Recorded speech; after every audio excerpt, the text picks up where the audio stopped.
Olá, meus amigos, que Deus abençoe a todos vocês, rica e abundantemente, em o nome de nosso Senhor e Salvador Jesus Cristo. Eu sou o pastor José Maria da Igreja Identidade de Cristo. Estamos chegando mais uma vez com o nosso devocional e, como você sabe, nosso devocional está no livro de Marcos e todos os dias nós estamos lendo um capítulo por dia. Hoje estamos no capítulo de número 10. Quero convidar você para fazer a leitura conosco deste capítulo, entender este capítulo. Esse capítulo tem vários assuntos interessantes. Nós vamos começar falando sobre o divórcio, depois Jesus vai falar sobre as crianças, o jovem rico. Depois Jesus novamente continua falando sobre a sua morte. E também ele já fala sobre a sua ressurreição e termina com o pedido dos filhos de Zebedeu, que pediram posição no reino do Senhor Jesus. E vai terminar com a cura do cego de Bartimeu. Então, um capítulo bastante interessante. Claro que alguns assuntos, eles são repetidos. Nós já falamos acerca do divórcio, mas o assunto das crianças aqui é um assunto novo. Depois também o assunto sobre o jovem rico é um assunto novo. Falando sobre a morte e a ressurreição de Cristo, nós lemos no livro de Mateus, mas vamos agora contar essa história a partir do ponto de vista de Lucas.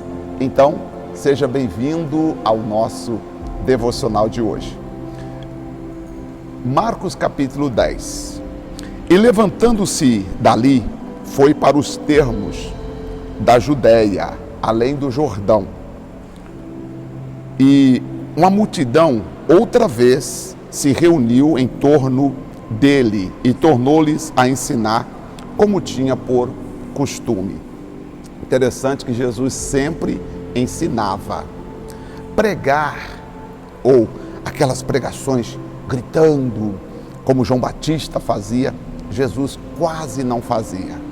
Aliás, poucas vezes ele fez, até porque a mensagem de Jesus era muito direta para cada pessoa que estava ali presente. Às vezes Jesus falava para uma multidão como se fosse para uma única pessoa, porque ele queria que cada pessoa recebesse, entendesse de fato o que ele estava passando. E aproximou-se dele os fariseus e perguntaram, tentando-o: é lícito ao homem repudiar sua mulher? Entende que os fariseus fizeram perguntas aqui para Jesus, perguntas traiçoeiras, perguntas tentadoras, perguntas que, dependendo do que Jesus respondesse, eles incriminariam Jesus. Tenha isso na cabeça, que a resposta de Jesus, é claro, foi de acordo com a pergunta que os fariseus fizeram. Mas ele respondendo disse: que Moisés mandou fazer? E eles disseram: Moisés permitiu escrever carta de divórcio e repudiar. O repúdio é quando achava algum defeito, vamos assim dizer, no casamento, o cidadão mandava a esposa embora e não tinha que indenizá-la. No divórcio ele tinha que indenizá-la. Então, muitas vezes eles mandavam a mulher embora e não indenizava ou não pagava nenhum tipo de direito da esposa. E Jesus respondendo disse: pela dureza dos vossos corações vos deixou ele escrito esse mandamento. Porém, desde o princípio da criação, Deus fez macho e fêmea. Percebe que a resposta de Jesus está falando sobre a origem da família. A origem da família só pode acontecer com macho e fêmea, ou seja, homem e mulher. Por isso deixará o seu pai e a sua mãe e unir-se à sua mulher, e serão os dois uma só carne. Portanto, o que Deus ajuntou, o homem não pode separar, ou seja, o propósito de Deus não pode ser quebrado. E aí Jesus está falando do propósito de Deus em relação à família, não pode ser quebrado. E em casa os discípulos interrogaram acerca desse dito. E Jesus diz: qualquer que deixar sua mulher e casar com outra, adultera contra ela. E se a mulher deixar o seu marido e casar com outro, também adultera. Aqui Jesus está falando, sabe aquele deixar intencional? Sabe aquele deixar que a pessoa está dizendo, não quero mais, vou trocar você por outra. Ou seja, não é este o propósito da família, né? Deus uniu o casal, não é para isso, não é para viver uma troca de casais. Não, o propósito original de Deus é que o homem e a mulher constituíssem uma família, e Jesus vem falar sobre isso. Qualquer que violar esse princípio, ou seja, a pessoa que vai se casar e trocar como se troca de roupa, aí Jesus disse que essa pessoa está cometendo adultério. Agora, se existe dureza de coração, e aí Jesus fala que por causa da dureza de coração, Moisés permitiu a carta de divórcio.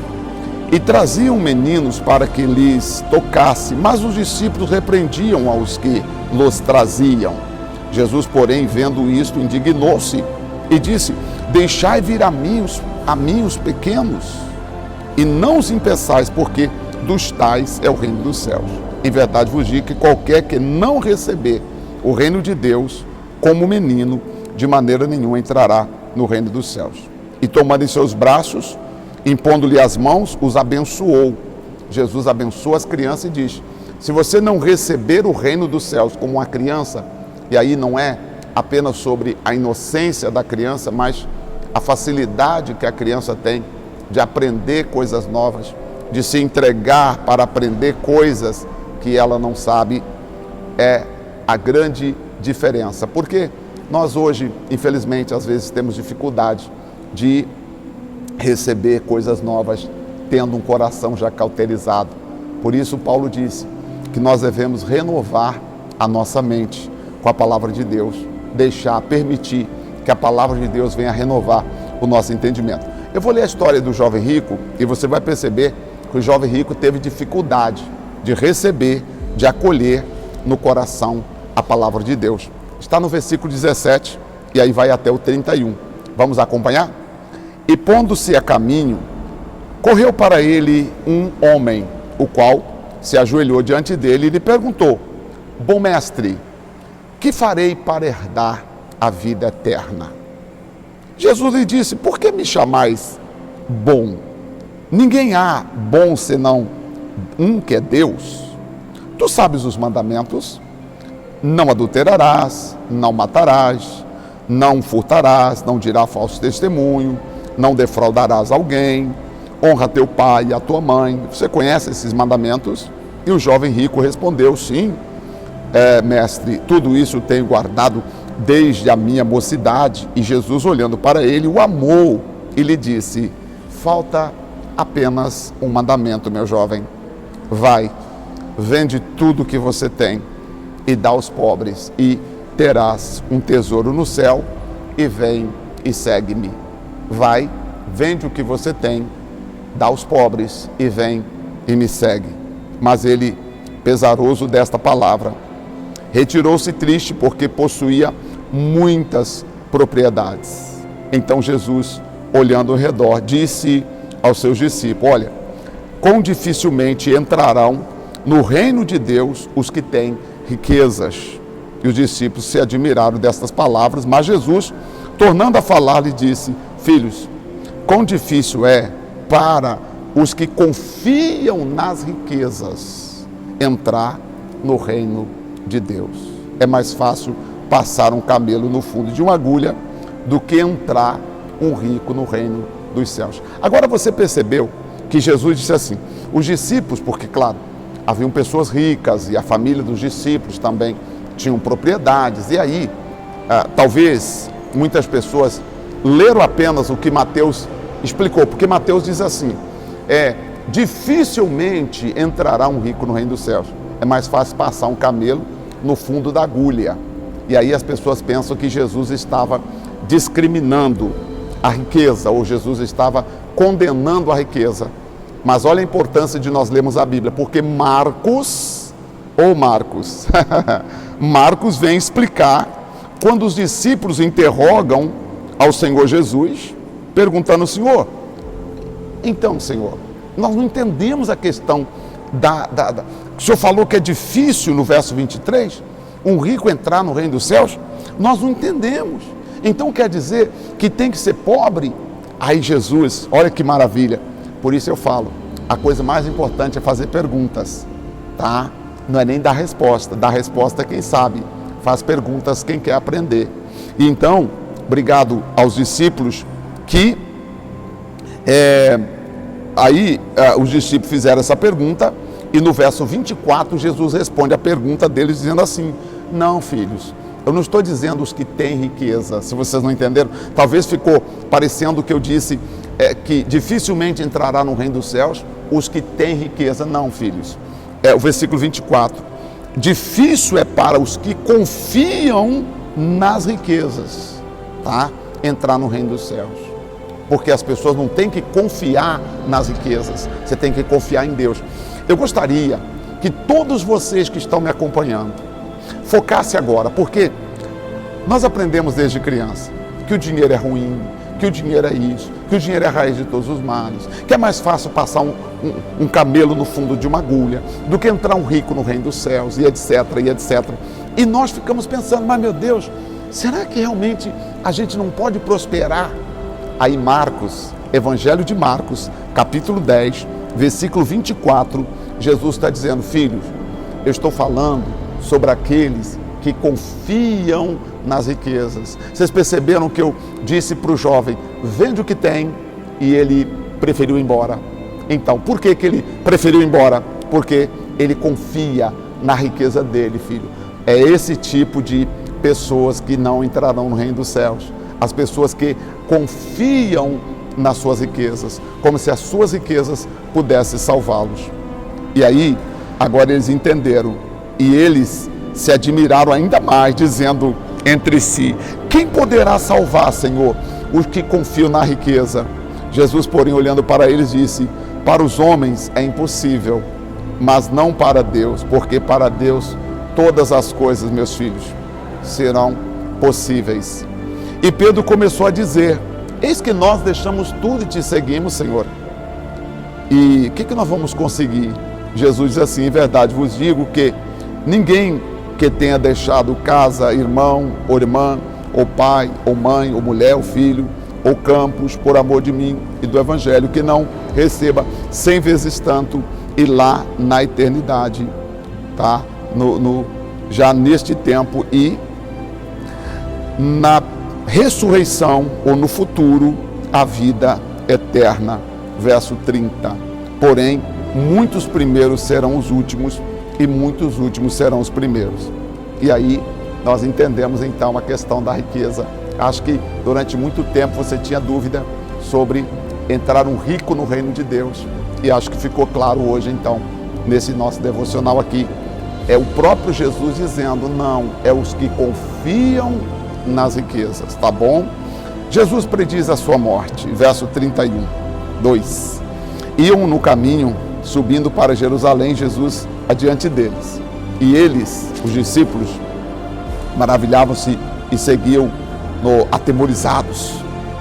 Tornando a tomar consigo os 12, começou a dizer-lhes as coisas que lhes deveria sobreviver ou viver.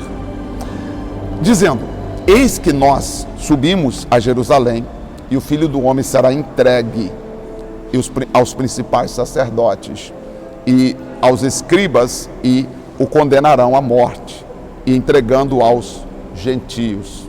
E escarnecerão dele, açoitarão, e cuspirão nele, e matarão, e ao terceiro dia ele vai ressuscitar. Tá? Então, Jesus já vai falando: olha, está chegando o tempo, daqui a pouquinho, nós estaremos, eu, no caso, estarei me entregando, e eles vão me prender, vão escarnecer de mim, vão me jogar, né, na cruz, e vão fazer com que eu morra. Aliás, vão me matar. Mas, entre Jesus conversando, aproximando-se dele, Tiago, João, filho de Zebedeu, dizendo: mestre, queremos que nos faça o que vamos pedir. Que queres que eu vos faça? Perguntou Jesus. E eles disseram: concede-nos que na tua glória nos assentamos, um à tua direita e o outro à tua esquerda. Jesus olha para eles e diz: vocês não sabeis o que pedis. Podeis vós beber o cálice que eu estou para beber e ser batizado no batismo com que eu estou para ser batizado? E eles disseram: podemos. Jesus, porém, disse: em verdade vos digo que bebereis o cálice que eu beber, que vós bebereis o cálice que eu beber, e sereis batizado com o batismo com que eu serei batizado. Mas assentar-se à minha direita ou à minha esquerda não me pertence a mim concedê-lo, mas isso é para aqueles a quem está reservado. E os 10, ouvindo isso, começaram a indignar-se contra Tiago e João. Mas que traição é essa, Tiago? João, que história é essa? Você está pedindo Jesus para vocês estarem um à direita, outro à esquerda? Você percebe que mesmo entre os discípulos já havia um tipo de divisão, um querendo crescer mais que o outro? Misericórdia, né? Mas Jesus, chamando-os a si, disse-lhes: sabeis que os que julgam ser príncipe dos gentios, deles se assenhoram, e os seus grandes usam de autoridade sobre eles. Mas entre vós não será assim, tá? Antes, qualquer dentre vós que quiser ser grande, tem que ser o servo. Ele está dizendo: qualquer dentre vós que quiser ser grande, vocês vão precisar ser servo, tá? E qualquer dentre vós, porque o Filho do Homem não veio para ser servido, eu vim para servir e dar a minha vida por muitos. Então Jesus está explicando: olha, no meu reino não é assim. No meu reino, o grande é quem serve. Vocês estão correndo atrás, buscando uma posição, mas no meu reino não se busca posição. No meu reino, quem quer ser grande se serve a todos, tá? Boa lição para todos os discípulos. Jesus aproveita. Jesus não recriminou Tiago e João por querer ser grande. Jesus não falou: não, Jesus não os recriminou por querer ser grande. Eu acho que querer ser grande, crescer, todos nós temos que querer, óbvio. Jesus os recriminou pela maneira como eles queriam crescer, tá? Eles estavam buscando de forma humana, querendo passar na frente de todos para ser grande. Aí Jesus falou: no meu reino, grande não é quem é servido, grande no meu reino é quem serve. Vamos terminar agora fazendo a leitura sobre a cura do Bartimeu. Vamos ver, versículo 46. E vieram para Jericó, e saindo ele de Jericó com seus discípulos e uma grande multidão, Bartimeu, cego filho de Timeu, estava sentado junto do caminho, mendigando. E ouvindo que era Jesus de Nazaré, começou a clamar e a dizer: Jesus, filho de Davi, tem misericórdia de mim. E muitos o repreendiam para que se calasse, mas ele clamava cada vez mais, dizendo: Filho de Davi, tem misericórdia de mim. Jesus, parando, disse que os chamassem, e chamaram o cego, dizendo: tem bom ânimo, levanta, ele te chama. E lançando de si a capa, levantou-se e foi ter com Jesus. E Jesus, falando, disse: que queres que eu te faça? E o cego respondeu: Mestre, que eu tenha vista. E Jesus disse: vai, a tua fé te salvou. E logo esse cego viu e passou a seguir Jesus pelo caminho. Interessante que o clamor faz com que Jesus pare e atenda a nossa oração. Esse é um capítulo mais longo, 52 versículos, e os pontos mais importantes que nós falamos aqui nesse capítulo está o divórcio, cuidado com a dureza de coração, porque existem relacionamentos que não podem se sustentar, porque está havendo dureza de coração e às vezes até abusos. E aí Deus não quer que ninguém viva num relacionamento abusivo, onde os cônjuges estão sofrendo, estão se degradando, estão vivendo um verdadeiro inferno. Ou a gente ora para mudar, ou alguma coisa precisa ser feita. Bem, sobre as criancinhas, precisamos ser criança no entendimento, querendo aprender o que não sabemos. Acerca do jovem rico, Jesus explica que nós não podemos confiar nas riquezas, que nós temos que confiar no poder dele. Use as riquezas, mas confia no poder dele. E aí, também aquele que quiser ser grande, é preciso servir a todos. Vamos orar. Pai Celestial, em nome de nosso Senhor e Salvador Jesus Cristo, gratidão ao Senhor pela oportunidade de estarmos aqui. Senhor, muito obrigado, que nós sejamos servo do Senhor, amado pelo Senhor, vivendo para o Senhor e adorando o Senhor como o único e verdadeiro Deus. Tem gente saltando de alegria dizendo: Deus, eu achava que a gente não podia buscar riqueza, porque eu pensava que a tua palavra estava dizendo que os ricos não entrariam no reino dos céus. Não. Na verdade, o Senhor Jesus explicou. É que nós nunca buscamos a explicação. O Senhor Jesus explicou no verso 23 que nós lemos que aqueles que amam as riquezas é que não entrarão no reino dos céus. No verso 24, aqueles que confiam nas riquezas.